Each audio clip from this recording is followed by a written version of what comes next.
வணக்கம். வேந்தரின் இளங்கதிர் காலை செய்திகளுக்காக வர்ணியா, கௌரி விஸ்வநாதன். முதலில் தலைப்புச் செய்திகள். முதல்வர் மீதான முறைகேடு புகார், மேல்முறையீடு செய்ய அதிமுக முடிவு.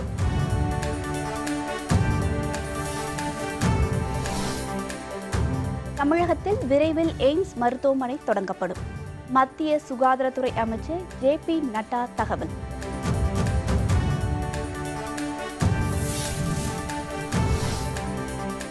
தமிழகத்தில் மின்வெட்டு என்ற பேச்சுக்கே இடமில்லை. ஸ்டாலின் குற்றச்சாட்டுக்கு அமைச்சர் தங்கமணி பதில்.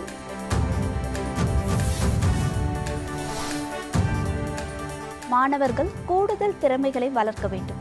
டாக்டர் பாரிவேந்தர் அறிவுரை.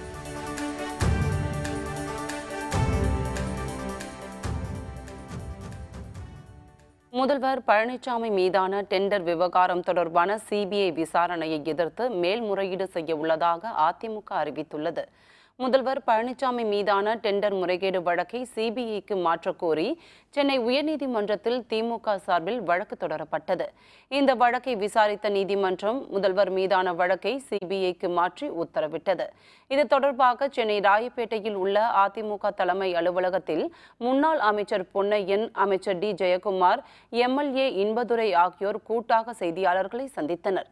அப்போது பேசிய பொன்னையன், டெண்டர் விவகாரம் தொடர்பான சிபிஐ விசாரணையை எதிர்த்து மேல்முறையீடு செய்ய உள்ளதாக கூறினார்.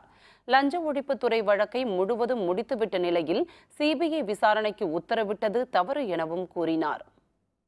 ஸ்பீடப் பண்ணி சீக்கிரம் முடிக்கணுங்கிறது தான் அவங்க போட்ட வழக்கினுடைய நோக்கம், வழக்கினுடைய பிரேயரே அதுதான் அவங்களுக்கு. இப்போ மறுபடியும் சிபிஐக்கு ரெஃபர் பண்ணணும் அப்படின்னு சொல்லியிருக்கிறது, அது டிவிஎஸ்சி ரிப்போர்ட்டே முடிச்சு கொடுத்தாச்சு. இப்போ அவங்க ஹைகோர்ட்டுக்கு. அதனால் அதை லை ஆகலை. இதில் அது கோர்ட் அப்படி ஒரு உத்தரவு போட்டிருக்கிறது தவறு அப்படிங்கிறது தான் இருக்கிற நிலை. அதுக்கு அப்பீல் போவோம். நெடுஞ்சாலை ஒப்பந்த முறைகேடில் அப்போதைய திமுக அரசு ஈடுபட்டதாகவும் அதற்கான ஆதாரங்கள் உள்ளதாகவும் பொன்னையன் கூறினார். விரைவில் திமுக மீது வழக்கு தொடர உள்ளதாகவும் அவர் தெரிவித்தார். மதுரை, திருநெல்வேலி, தஞ்சாவூர் அரசு மருத்துவக் கல்லூரிகள் சூப்பர் ஸ்பெஷாலிட்டி வசதி பெற தலா 150 கோடி ரூபாய் நிதி ஒதுக்கப்பட்டுள்ளதாக மத்திய சுகாதாரத்துறை அமைச்சர் ஜே.பி. நட்டா தெரிவித்துள்ளார்.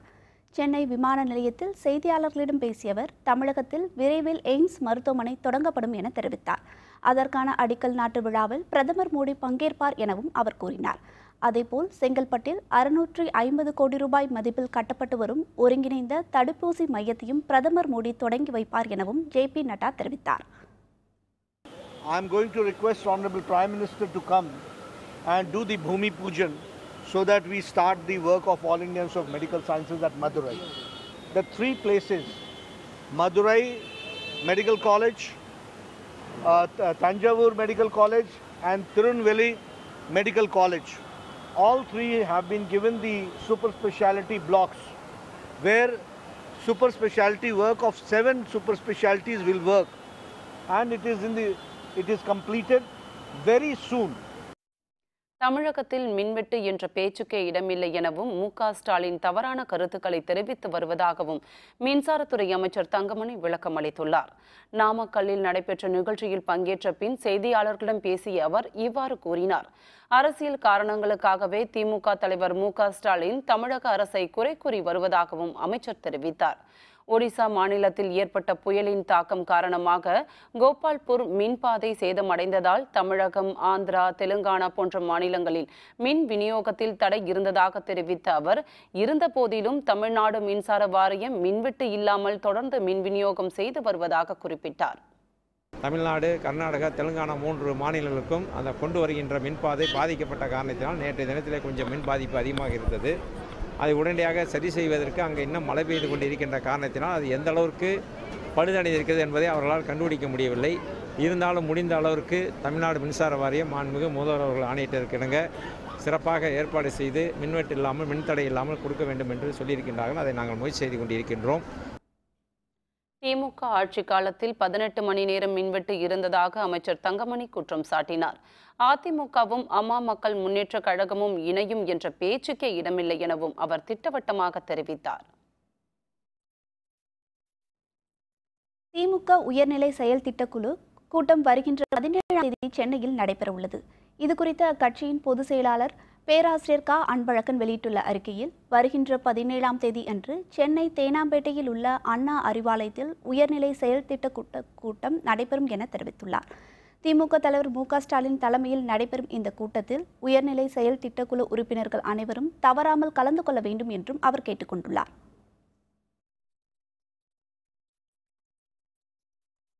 கல்வியோடு மாணவர்கள் தங்களின் தனித்திறமைகளை கூடுதலாக வளர்த்து கொள்ள வேண்டும் என எஸ்ஆர்எம் பல்கலைக்கழக நிறுவனர் வேந்தர் டாக்டர் பாரிவேந்தர் அறிவுரை வழங்கியுள்ளார். சென்னையை அடுத்த காட்டாங்குளத்தூரில் அமைந்துள்ள எஸ்ஆர்எம் அறிவியல் மற்றும் தொழில்நுட்ப பல்கலைக்கழகத்தின் அங்கமான அறிவியல் மற்றும் மானுடவியல் புலத்தின் கீழ் இயங்கும் நிகழ்த்து மற்றும் கவின்கலைகள் மையம் சார்பில் நவராத்திரி உற்சவ விழா வெகு விமர்சையாக நடைபெற்றது. டிபி கணேசனார் கலையரங்கில் நடைபெற்ற இந்த நிகழ்ச்சியை எஸ்ஆர்எம் பல்கலைக்கழக நிறுவனர் வேந்தர் டாக்டர் பாரிவேந்தர் குத்துவிளக்கேற்றி தொடக்கி வைத்தார். பின்னர் சிறப்புரையாற்றிய டாக்டர் பாரிவேந்தர், எஸ்ஆர்எம் கல்வி நிறுவனத்தில் நிகழ்த்து மற்றும் கவின்கலைகள் மையம் அமைந்ததன் மூலம் மாணவர்கள் தங்களின் தனித்திறமைகளை கல்வியோடு கூடுதலாக வளர்த்து கொள்ள வேண்டும் என்றார். இசை, நடனம் போன்றவற்றில் மாணவர்கள் ஆர்வம் காட்ட வேண்டும் எனவும் அவர் கேட்டுக்கொண்டார். Qualify for engineering and medicine and give the degrees, of course with lot of placements. But students getting a job alone, it should not be the aim of a good student. You must have some value addition. You must know when you go to a job or start your own business company, how to lighten yourself by attending music, dance and involving yourself such programs.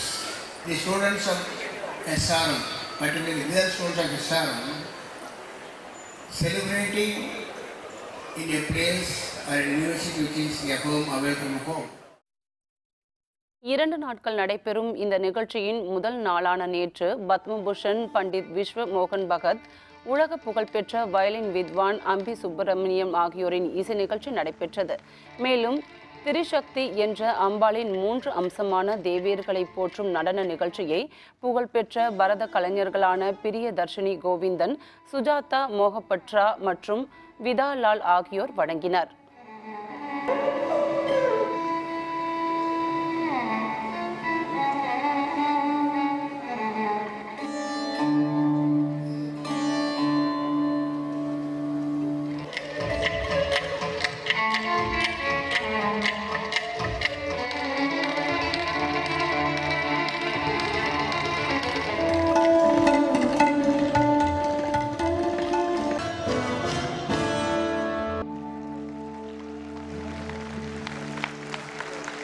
A wonderful feeling to play for so many students, and the experience has been great. It's always nice to kind of feel that vibe and try to play the best you can and hopefully inspire a few people. கலை நிகழ்ச்சிகளில் பங்கேற்ற கலைஞர்களுக்கு doctor Parivendhar பரிசுகளை வழங்கி பாராட்டினார். இந்த நிகழ்ச்சியில் SRM அறிவியல் மற்றும் தொழில்நுட்ப பல்கலைக்கழகத்தின் துணைவேந்தர் டாக்டர் சந்தீப் சன்ஷெட்டி, இணை துணைவேந்தர் முனைவர் ரா. பாலசுப்ரமணியன், பதிவாளர் நா. சேதுராமன், நிகழ்த்து மற்றும் கவின்கலைகள் துறை தலைவர் டாக்டர் சோபனா விக்னேஷ் உள்பட பலர் கலந்து கொண்டனர். சபரிமலை ஐயப்பன் கோவிலுக்கு வரும் பெண்களை 2 துண்டுகளாக வெட்ட வேண்டும் என மலையாள நடிகர் கொல்லம் துளசி பேசியிருப்பது சர்ச்சையை ஏற்படுத்தியுள்ளது. சபரிமலை ஐயப்பன் கோவிலுக்கு அனைத்து வயது பெண்களும் செல்லலாம் என உச்சநீதிமன்றம் அளித்துள்ள தீர்ப்பிற்கு எதிராக கேரளாவில் போராட்டம் வலுத்து வருகிறது. இந்த நிலையில் கொல்லத்தில் நடைபெற்ற நிகழ்ச்சியில் கலந்து கொண்டு பேசிய மலையாள நடிகர் துளசி, சபரிமலைக்கு வரும் பெண்களை 2 துண்டுகளாக வெட்ட வேண்டும் என தெரிவித்தார். அதில் ஒரு துண்டை டெல்லிக்கும் மற்றொரு துண்டை கேரள முதலமைச்சர் பினராயி விஜயன் இல்லத்திற்கும் அனுப்ப வேண்டும் என்றும் அவர் கூறியுள்ளார்.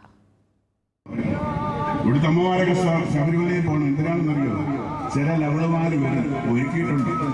അങ്ങനെ ആരെങ്കിലും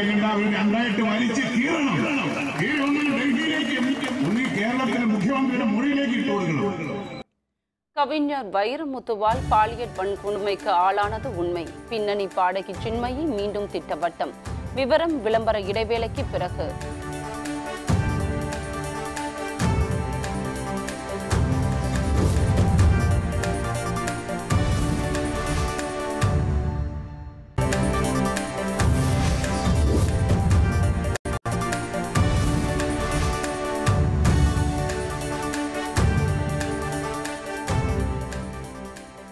செய்திகள் தொடர்கின்றன. வன்முறை இனி பலிக்காது என்றும் காசு கொடுத்து வாக்குகளை வாங்க முடியாது எனவும் மக்கள் நீதி மய்யத்தின் தலைவர் கமல்ஹாசன் தெரிவித்துள்ளார். நாமக்கல் மாவட்டம் குமாரபாளையத்தில் தனியார் கல்லூரி மாணவர்கள் மத்தியில் உரையாற்றிய அவர், மாணவர்களை தவிர நேர்மையான அரசியல் பேசும் அருகதை யாருக்கும் இல்லை என கூறினார். அரசியல் புரிந்தாலும் வியாபார நோக்கத்திற்காக பயந்து கொண்டிருந்ததாக கூறிய கமல்ஹாசன், வீச்சறிவாளையும் ரவுடிசத்தையும் அனுமதிக்காமல் வாக்குச்சாவடிகளை பாதுகாக்க வேண்டும் எனவும் தெரிவித்தார். வன்முறை இனி பலிக்காது என்றும் காசு கொடுத்து வாக்குகளை வாங்க முடியாது எனவும் கமல்ஹாசன் குறிப்பிட்டார். இவர்களிடம் காசை கொடுத்து ஓட்டை வாங்க முடியாது. நாட்டை நடத்த வேண்டிய தலைவர்களை காசு கொடுத்து வாங்க முடியுமா? உங்களுக்கு காசு வாங்க மாட்டேன் என்று சொல்லும் கடமை மட்டுமல்ல, ஓட்டுக்கு காசு வாங்க மாட்டேன் என்று சொல்லும் கடமை மட்டுமல்ல, வாங்குவோர் கையை தட்டிவிடும் உரிமையும் இருக்கிறது. தூத்துக்குடி துப்பாக்கி சூடு தொடர்பான வழக்கை சிபிஐக்கு மாற்றியதை எதிர்த்து உச்சநீதிமன்றத்தில் தமிழக அரசு மேல்முறையீடு செய்துள்ளது. தூத்துக்குடியில் ஸ்டெர்லைட் ஆலைக்கு எதிரான போராட்டத்தின் போது காவல்துறை நடத்திய துப்பாக்கி சூட்டில் பொதுமக்கள் 13 பேர் உயிரிழந்தனர். இதுகுறித்து தமிழக காவல்துறை விசாரணை நடத்தி வந்த நிலையில் வழக்கை சிபிஐக்கு மாற்றி சென்னை உயர்நீதிமன்றம் உத்தரவிட்டது. இதனை எதிர்த்து தமிழக அரசு சார்பில் உச்சநீதிமன்றத்தில் மேல்முறையீடு செய்யப்பட்டுள்ளது. தமிழக காவல்துறை திறம்பட செயல்படும் நிலையில் சிபிஐ விசாரணை தேவையில்லை என தமிழக அரசு தனது மனுவில் குறிப்பிட்டுள்ளது. இந்த மனு விரைவில் விசாரணைக்கு வரும் என எதிர்பார்க்கப்படுகிறது. கவிஞர் வைரமுத்துவால் தான் பாலியல் வன்கொடுமைக்கு ஆளானது உண்மைதான் எனவும் அதனை வைரமுத்துவால் மறுக்க முடியாது எனவும் பிரபல பின்னணி பாடகி சின்மயி திட்டவட்டமாக கூறியுள்ளார். சென்னை விமான நிலையத்தில் செய்தியாளர்களிடம் பேசிய அவர், வழக்கறிஞர்களுடன் ஆலோசித்து வைரமுத்து மீது சட்ட ரீதியான நடவடிக்கை எடுப்பது குறித்து முடிவு செய்யப்பட உள்ளதாக தெரிவித்தார். புகார் தொடர்பாக எந்த ஆதாரமும் இல்லை என கூறிய சின்மயி, பாலியல் கொடுமைக்கு ஆதாரம் கேட்பது நியாயமற்ற செயல் எனவும் கூறினார். இந்த மாதிரி இப்போ உங்ககிட்ட ப்ரூஃப் இருக்கான்னு நிறைய பேர் கேட்குறாங்க.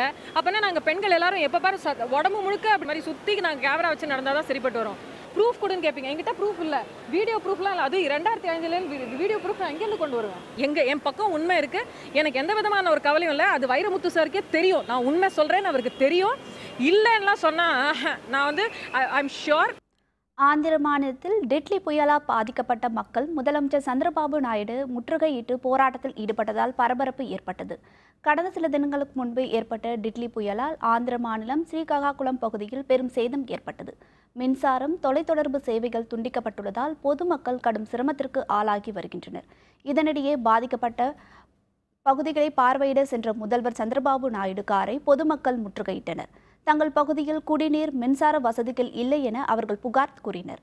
இதனை கேட்ட முதல்வர் சந்திரபாபு நாயுடு பாதிக்கப்பட்ட பகுதிகளில் போர்க்கால அடிப்படையில் நடவடிக்கைகள் எடுக்கப்பட்டு வருவதாக கூறினார். அதுவரை பொதுமக்கள் ஒத்துழைப்பு அளிக்க வேண்டும் என்றும் அவர் கேட்டுக்கொண்டார்.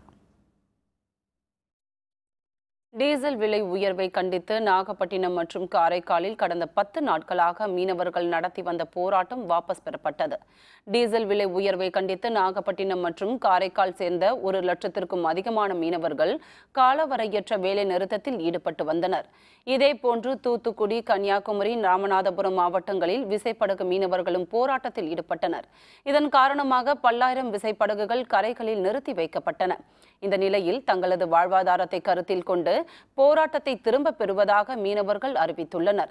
தங்களது கோரிக்கைகளை நிறைவேற்றாவிட்டால் வரும் 25ஆம் தேதி வரை காலவரையற்ற உண்ணாவிரத போராட்டத்தில் ஈடுபட போவதாகவும் மீனவர்கள் எச்சரித்துள்ளனர்.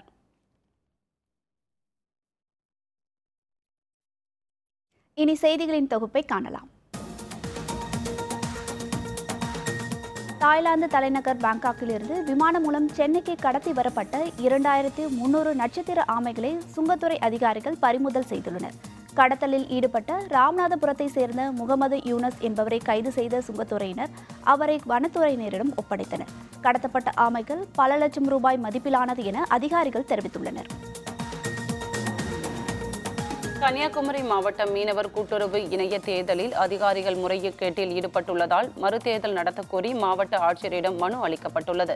கன்னியாகுமரி மாவட்டத்தில் மீனவர் கூட்டுறவு இணையதளத்திற்கான தேர்தல் அண்மையில் நடைபெற்றது.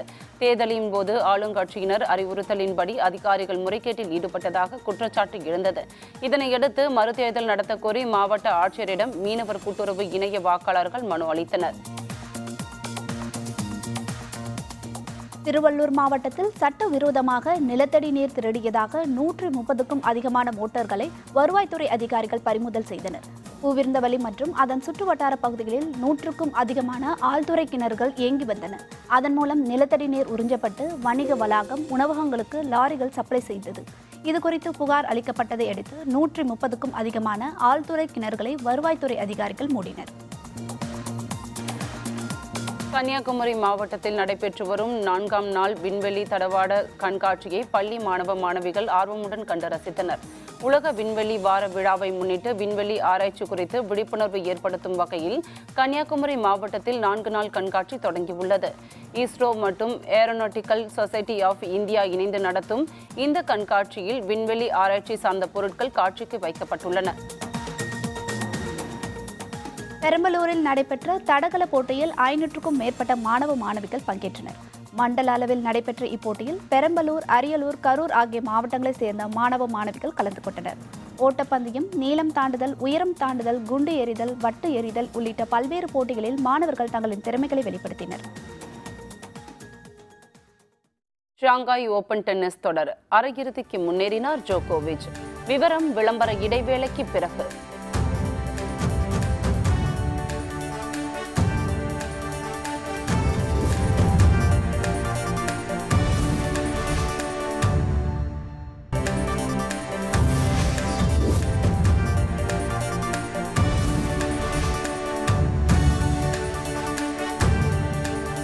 செய்திகள் தொடர்கின்றன. ஸ்பெயினில் தேசிய தினத்தையொட்டி நடைபெற்ற கண்கவர் ராணுவ அணிவகுப்பை பொதுமக்கள் திரளானோர் ஆர்வமுடன் கண்டு ரசித்தனர்.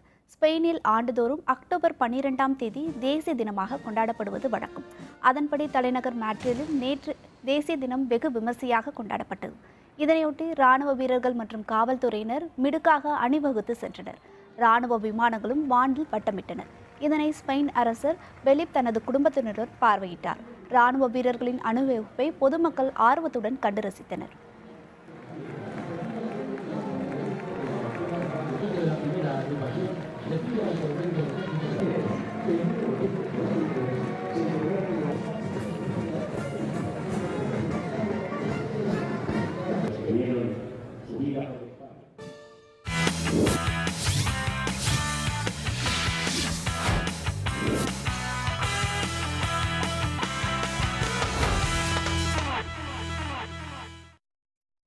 ஷாங்காய் ஓபன் டென்னிஸ் தொடரின் காலிறுதிப் போட்டியில் தென்னாப்பிரிக்க வீரர் ஆண்டர்சனை வீழ்த்தி செர்பியாவின் ஜோகோவிச் வெற்றி பெற்று அரையிறுதிக்கு முன்னேறினார். ஷாங்காய் ஓபன் டென்னிஸ் தொடர் சீனாவின் ஷாங்காய் நகரில் நடைபெற்று வருகிறது. நேற்று நடைபெற்ற காலிறுதிப் போட்டியில் தென்னாப்பிரிக்காவை சேர்ந்த கெவின் ஆண்டர்சனுடன் செர்பியாவின் நோவக் ஜோகோவிச் பலப்பரீட்சை நடத்தினார். விறுவிறுப்பாக நடைபெற்ற போட்டியில் சிறப்பாக விளையாடிய ஜோகோவிச் 7-6, 6-3 என்ற நேர் செட் கணக்கில் வெற்றி பெற்று அரையிறுதிக்கு முன்னேறினார். இதேபோன்று மற்றொரு காலிறுதிப் போட்டியில் ஜெர்மனி வீரர் அலெக்சாண்டர் ஸ்வெரேவ் பிரிட்டனை சேர்ந்த கிளே எட்மண்டுடன் மோதினார். விறுவிறுப்பாக நடைபெற்ற போட்டியில் 6-4, 6-4 என்ற நேர் செட் கணக்கில் அலெக்சாண்டர் வெற்றி பெற்று அரையிறுதிக்கு முன்னேறினார். இதனையடுத்து அரையிறுதிப் போட்டியில் ஜோகோவிச்சுடன் அலெக்சாண்டர் பலப்பரீட்சை நடத்துகிறார்.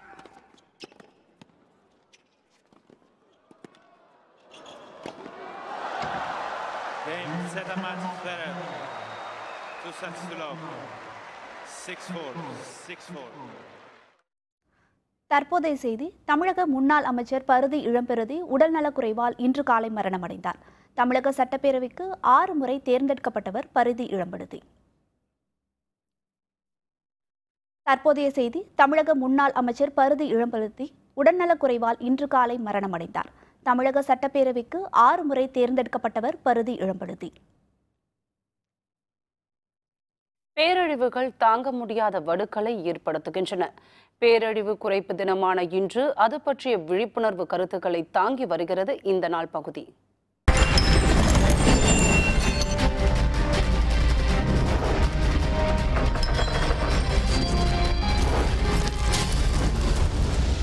உலகளாவிய அளவில் காலத்துக்கு காலம் ஏதோ ஒரு வகையில் மனித குலத்திற்கு பேரழிவுகள் ஏற்பட்டு கொண்டே இருக்கின்றன. இந்த பேரழிவுகளை பல கோணங்களில் இனம் காட்டலாம். மனிதனால் உருவாக்கப்பட்ட ஆயுதங்களால் ஏற்படக்கூடிய அழிவுகள், அதாவது யுத்தத்தால் ஏற்படும் அழிவுகளை இதற்கு உதாரணமாக கூறலாம்.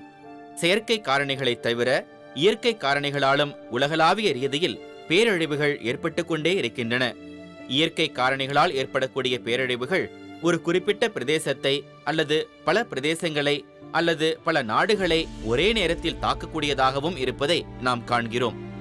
இயற்கை பேரழிவை கட்டுப்படுத்துவது என்பது நீண்ட விவாதத்திற்கு உரியது. ஆனால் பேரழிவில் இருந்து மக்களை காப்பது மிகவும் முக்கியமானது. இது பற்றிய விழிப்புணர்வை ஏற்படுத்துவதே இந்த நாளின் நோக்கம்.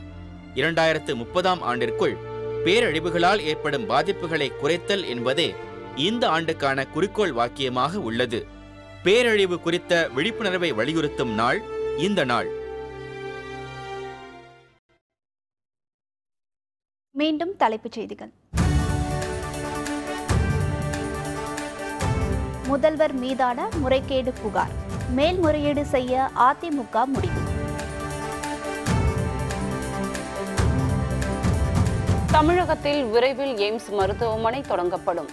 மத்திய சுகாதாரத்துறை அமைச்சர் ஜே.பி. நட்டா தகவல்.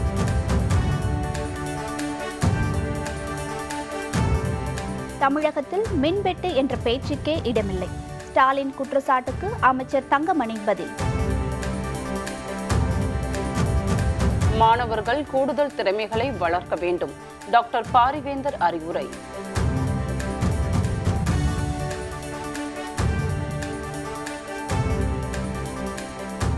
இத்துடன் வேந்தரின் இளங்கதிர் காலை செய்திகள் நிறைவடைந்தன. வேந்தர் டிவி செயலியை பதிவிறக்கம் செய்து முக்கிய செய்திகளை நேயர்கள் காணலாம். மீண்டும் பகல் 1:30 மணிக்கு உச்சிவேளை பகல் செய்திகளில் சந்திப்போம். வணக்கம். வணக்கம்.